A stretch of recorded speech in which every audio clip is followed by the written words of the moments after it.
একটা নারীর জন্য 4 জন পুরুষ জাহান্নামে যাবে। নাউজুবিল্লাহ, জোরে বলেন। কয়জন যাবে? 4 জন। একজন নারীর জন্য, স্বামী, বাবা, ভাই, সন্তান, একজন নারীর কারণে।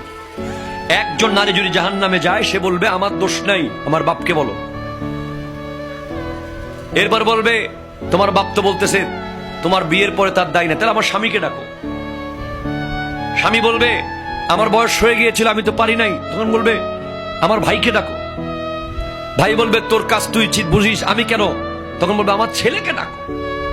4 জন পুরুষকে অ্যারেস্ট করা হবে জাহান্নামে একজন নারীর কারণে।